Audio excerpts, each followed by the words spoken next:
World News in 5. Right now. News and developments making headlines around the world in 5 minutes. World News in 5. Here on Radyo Pilipinas World Service. Good day.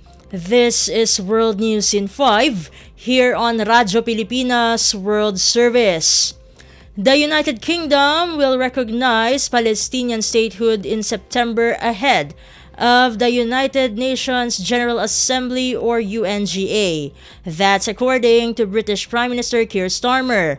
The BBC reported that Prime Minister Starmer said this would take place unless the Israeli government takes steps to end the situation in Gaza, reaches a ceasefire, makes clear there will be no annexation in the West Bank, and commits to a long-term peace process that delivers a two-state solution.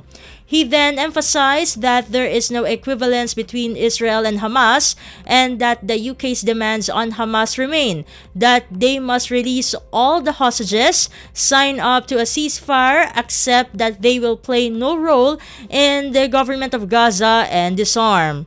Prime Minister Starmer also committed to make an assessment ahead of UNGA on how far the parties have met these steps before making a final decision, ensuring that no one side will have a veto.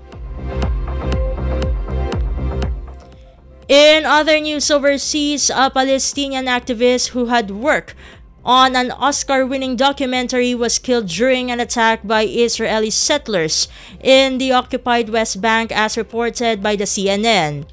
It is noted that Auda Hathalin, who was a consultant on No Other Land, a film that documents Israeli settler and military attacks on the West Bank community of Masafer Yatta, was shot in the village of al-Khair in that same community.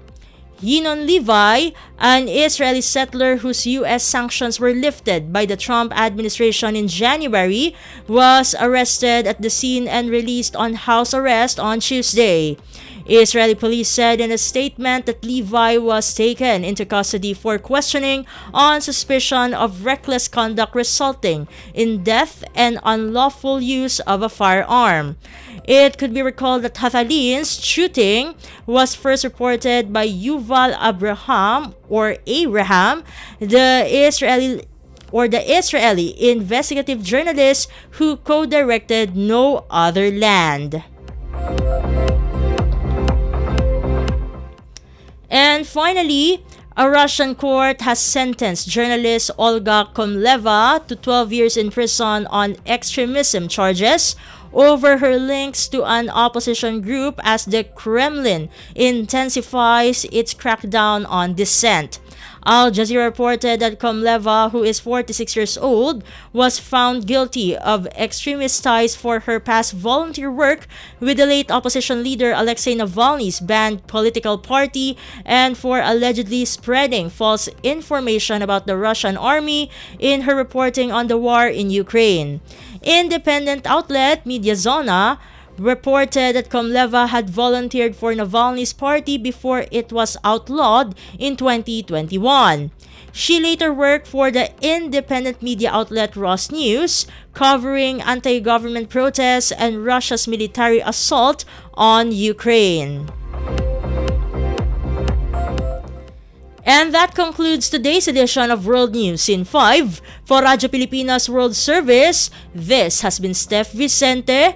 Good day and stay safe, everyone. World News in 5. Right now. News and developments making headlines around the world in 5 minutes. World News in 5. Here on Radyo Pilipinas World Service.